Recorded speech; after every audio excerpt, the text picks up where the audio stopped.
Bonjour chers élèves, nous continuons la série de nos capsules sur les travaux de fin d'exercice par ou bien à travers la capsule numéro 14 qui va faire l'objet de la régularisation des produits. Vous avez vu tant de travaux de fin d'exercice depuis l'année scolaire, à savoir les amortissements, les provisions, la régularisation des stocks, aussi la régularisation des charges bien avant cette capsule. Donc nous enchaînons nos travaux de fin d'exercice à travers la régularisation des produits qui fera l'objet de notre capsule.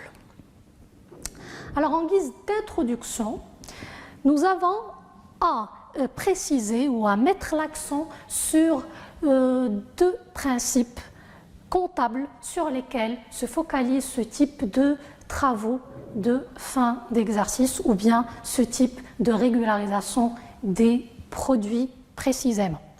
Nous savons tous que la comptabilité en tant que discipline se base sur 7 principes fondamentaux tels que le principe de clarté, le principe de l'information significative, le principe de prudence que vous avez vu justement à travers de travaux de fin d'exercice tels que les amortissements et les provisions et bien d'autres principes comptables qui font un nombre de 7 principes au total.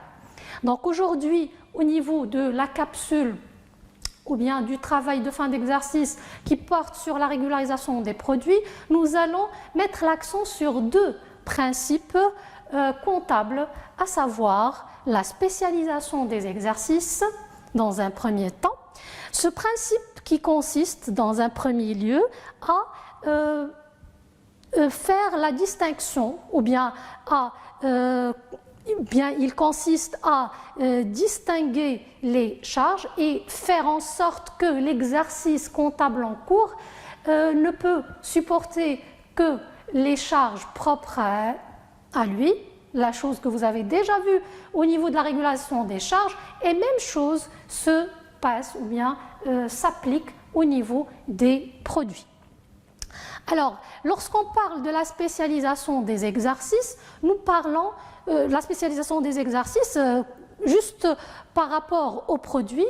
Nous parlons, disons-nous, nous avons 2 cas, 2 principaux cas, que le produit n'était pas enregistré suite à un manque quelconque, ou bien il était enregistré à l'avance, la chose que nous allons développer précisément, c'est-à-dire avec détail ultérieurement. Alors, revenons au principe de la spécialisation des exercices comptables.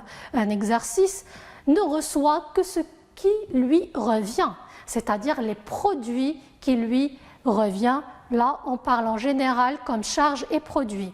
C'est-à-dire, pour dégager le résultat propre à un exercice, il faut rattacher à cet exercice toutes les charges et tous les produits qui le concernent exclusivement et indépendamment de leur décaissement et encaissement. Donc là, on fait le point, ou bien on met le point sur la notion de décaissement et encaissement. Ça veut dire que ces 2 points-là ne sont pas pris en considération dans la mesure où on met, disons, la lumière plutôt sur les produits qui concernent l'exercice en cours. D'accord? C'est-à-dire les produits qui reviennent à cet exercice, soit qu'ils n'étaient pas enregistrés faute de pièces justificatives, etc., soit que c'était, c'est-à-dire la nature du décaissement ou de l'encaissement, parce que là il s'agit d'un produit, donc, ou bien à cause d'un encaissement qui était à l'avance, soit partiellement, soit totalement.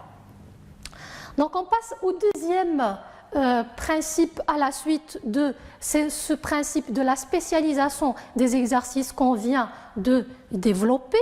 à savoir, en guise de récapitulation, à savoir que ce principe se base essentiellement sur les produits qui concernent l'exercice en cours, d'accord? Que ça soit déjà enregistré à l'avance et qui ne concerne pas, bien sûr, cet exercice, qui seront à écarter ou bien à reporter, et pour les produits qui étaient entre parenthèses enregistrés à l'avance. Donc on passe au deuxième principe sur lequel justement se focalise ce principe, ces travaux ou bien cette régularisation des produits en général. Il y a lieu de souligner aussi la prise en compte du principe de la continuité d'exploitation. Là, c'est un principe, disons, qui complète le premier principe que nous venons de voir, celui de la spécialisation des exercices ou de l'indépendance des exercices.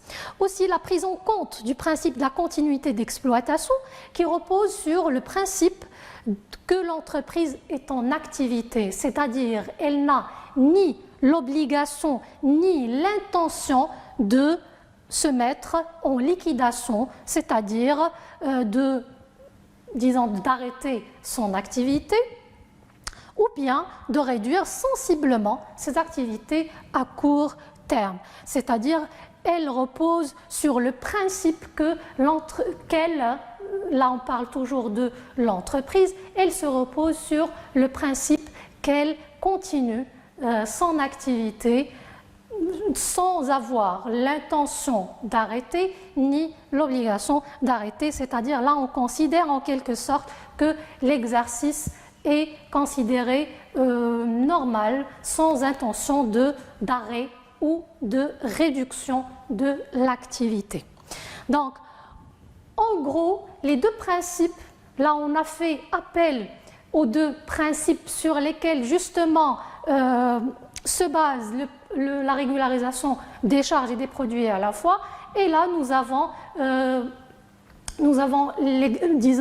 l'objet de notre capsule se focalise sur la régularisation des produits. Bien entendu, vous avez déjà eu l'occasion avant de découvrir la régularisation des charges. Donc là, ces deux principes restent communs pour les deux mécanismes, à savoir la régulation des charges et la régularisation des produits.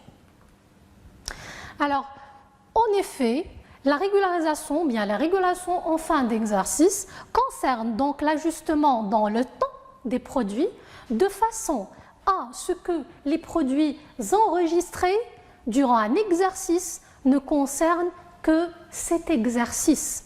Donc toujours, nous basons sur le principe de la spécialisation des exercices. Et bien entendu, lorsqu'on parle des produits enregistrés durant un exercice, ça veut dire que ces produits doivent être propres à cet exercice. Ils ne concernent ni l'exercice antérieur ni celui postérieur. D'accord ? Lorsque je parle antérieur, ça veut dire l'exercice qui était avant l'exercice en cours, et postérieur, ça veut dire l'exercice suivant l'exercice en cours. Alors, ces ajustements des produits et des charges sont en même temps une régularisation de l'actif et du passif. Qu'est-ce que nous voulons dire par cette phrase? C'est-à-dire que là, lorsqu'on parle on commence par les charges. Lorsqu'on parle d'une charge, ça veut dire qu'il s'agit d'une dette. D'accord? Donc là, on peut parler, ou bien on peut, mouvementer des comptes de la classe 4. Eh bien, pour les produits, on parle de la classe 3. Ça dépend des cas, ça dépendra des cas, parce que nous avons précisé depuis le début qu'il peut s'agir d'un produit qui est enregistré à l'avance, ça veut dire la nature du produit a été enregistrée, c'est-à-dire partiellement ou totalement, disons qu'une partie ou la totalité ne concerne pas cet exercice en cours. Et le deuxième cas que nous allons développer justement, c'est le cas des produits qui n'étaient pas enregistrés faute bien entendu, d'un manque qui est souvent sous forme de manque de pièces justificatives. Alors, bien entendu, là, nous allons, comme vous voyez, nous allons, bien des comptes d'actifs et de passifs feront l'objet de, disons, d'enregistrement, c'est-à-dire là, on va mouvementer des comptes d'actifs et de passifs lors de notre comptabilisation. Les produits constatés, donc on commence par les produits constatés d'avance. Qu'est-ce que c'est qu'un produit constaté d'avance? Alors là, il s'agit du premier cas que nous avons, à savoir un produit qui était constaté, c'est-à-dire une partie où, disons, le total du produit était enregistré à l'avance, c'est-à-dire il ne concerne pas l'exercice en cours, mais concerne l'exercice postérieur. Alors ensuite, il s'agit de produits enregistrés au cours d'un exercice, mais qui sont relatifs en totalité ou en partie à l'exercice suivant. Exemple, donc là nous avons des produits non encore livrés. C'est-à-dire que dans ce cas, l'entreprise a envoyé ou bien a livré les marchandises ou bien des produits finis, etc. Mais il n'a pas encore, il n'a pas encore livré, il a enregistré ces produits, mais il n'a pas encore livré les produits. D'accord? C'est-à-dire là, l'enregistrement était déjà passé. Deuxième cas, là on parle des prestations non encore exécutées. On parle du cas des services. Donc quand je parle de prestations, je parle de prestations de services. Alors il convient donc de retrancher des produits de l'exercice, la partie ou la totalité. D'accord? Donc là, c'est-à-dire l'enregistrement qu'on va passer justement pour parvenir, pour régulariser ce type de produit, ou bien dans ce cas de produits réalisés qui étaient enregistrés, mais qui n'étaient pas, ou bien qui ne concernent pas totalement ou partiellement l'exercice en cours.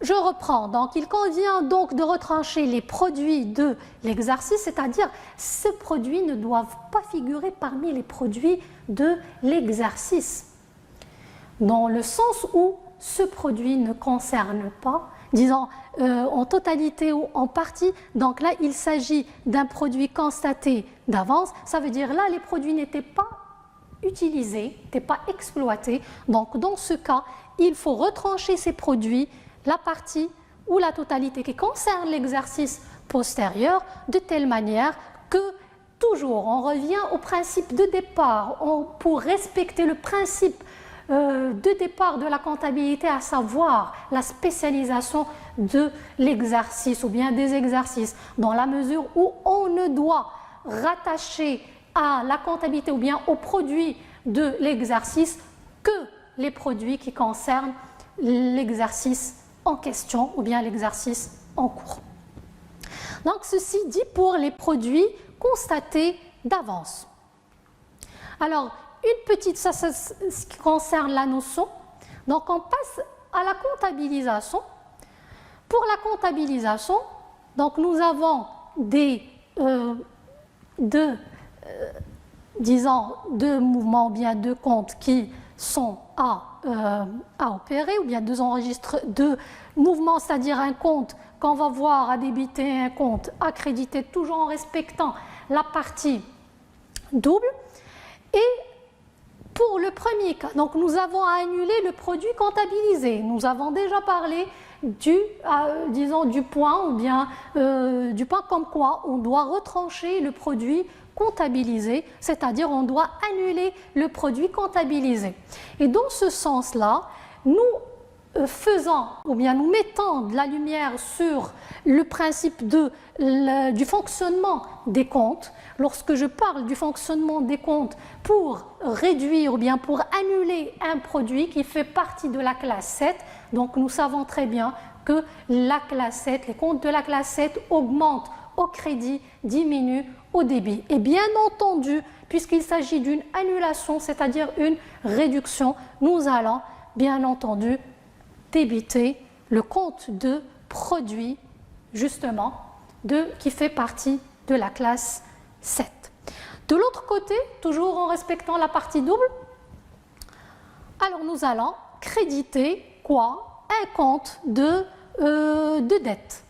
D'accord? C'est-à-dire là, c'est un compte qui est transitoire, 44,91. Tout à l'heure, nous avons parlé de dette et de créance. Donc là, ça dépend des cas. Là, nous allons, bien sûr, nous avons le cas de produit avec une dette, puisque c'est un produit constaté d'avance. Et nous allons voir dans le deuxième cas qu'il va s'agir plutôt d'une autre situation à découvrir.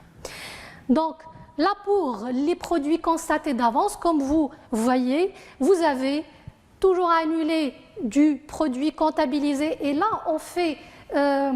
on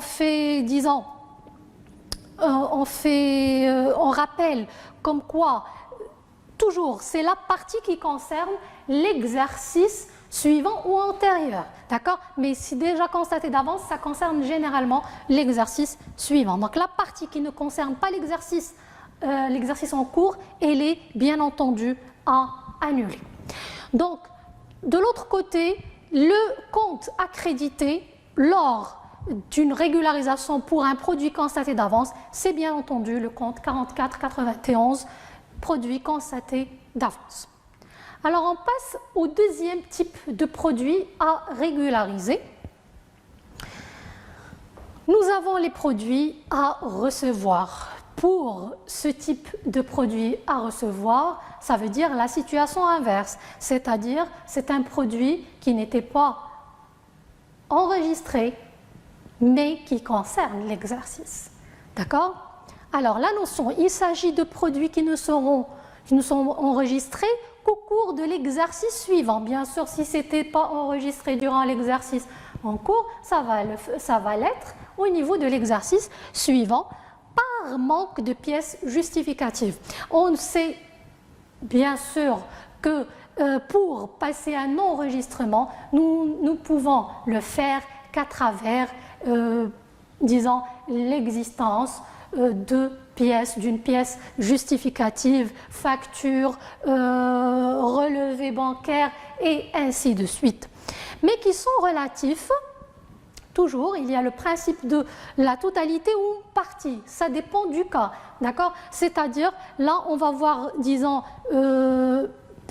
par exemple, pour les produits constatés d'avance qu'on a déjà évoqué tout à l'heure, on a parlé d'une facture. Donc là, une facture, c'est la totalité presque qui était constatée. Et par la suite aussi, lorsqu'il y a un manque de pièces justificatives pour une facturation, nous avons, bien entendu, nous parlons là généralement de la totalité, s'il n'y avait pas de versement d'avance avant. Donc, mais qui sont relatifs en totalité ou en partie.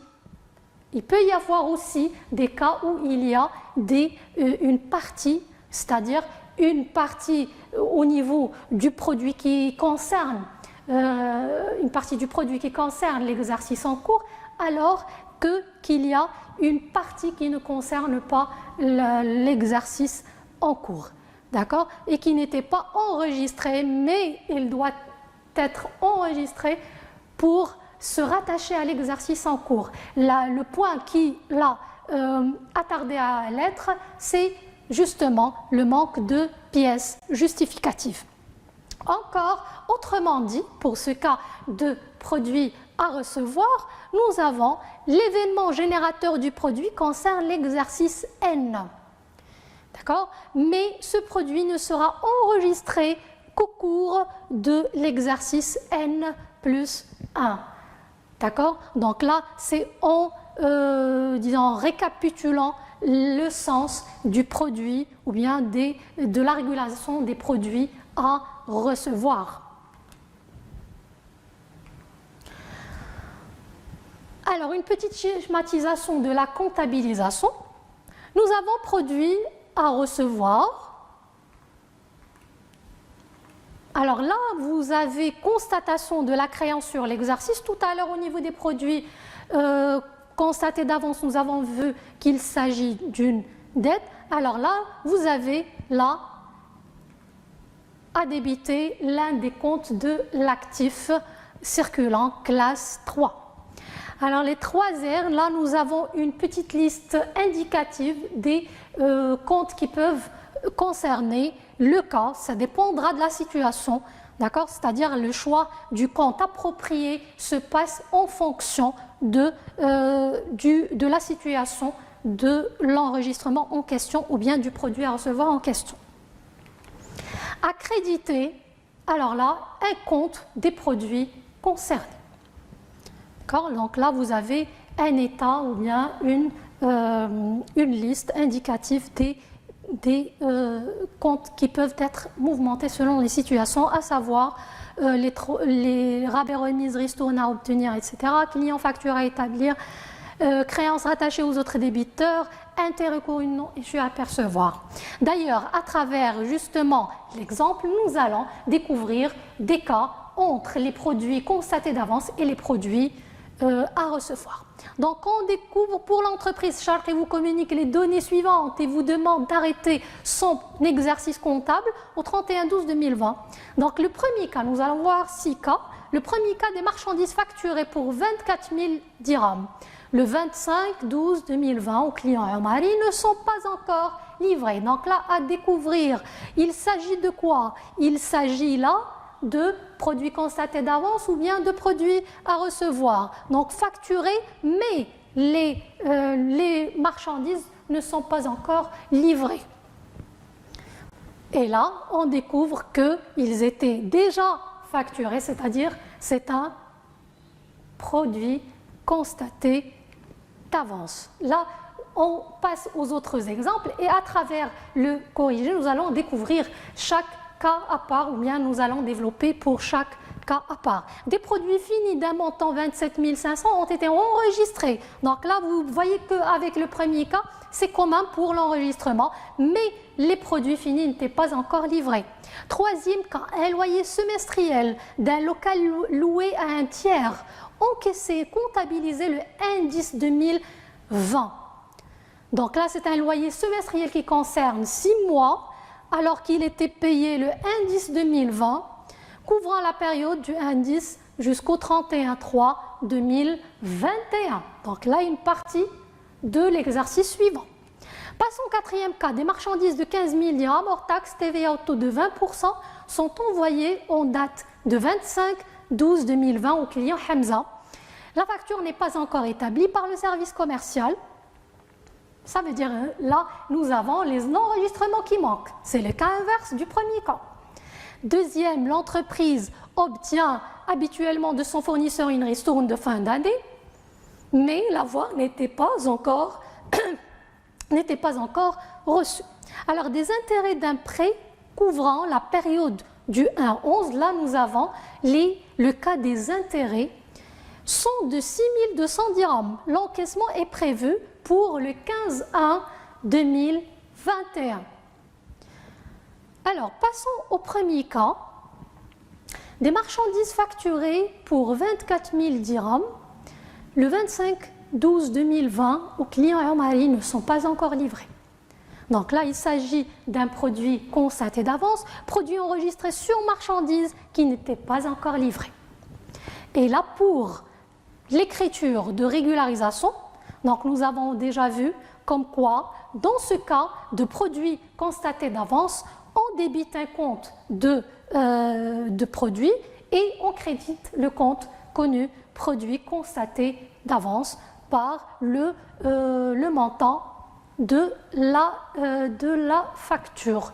D'accord? Donc là, une petite remarque que vous devez faire, c'est qu'au niveau de tout ce qui est constaté d'avance, on ne mouvemente pas la TVA.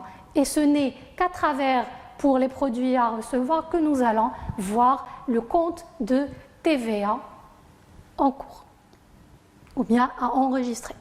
Donc on passe au deuxième cas.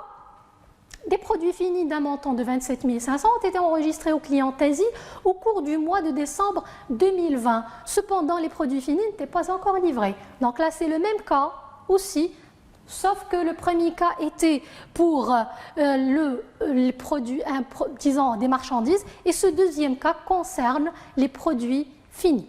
Donc à débiter, parce qu'il s'agit d'une réduction d'un compte de produits, voilà, et créditer le compte de produits constaté d'avance. Le loyer, nous avons dit que c'est un loyer semestriel, donc c'est aussi un produit constaté d'avance, encaissé, comptabilisé le indice 2020 pour la période du indice 2020 jusqu'au 31/12. Donc là, 16 000, nous allons réduire une partie qui concerne 2021, d'accord, et qui est de 8 000 justement. 3 mois concernent 2020 et 3 mois pour 2021.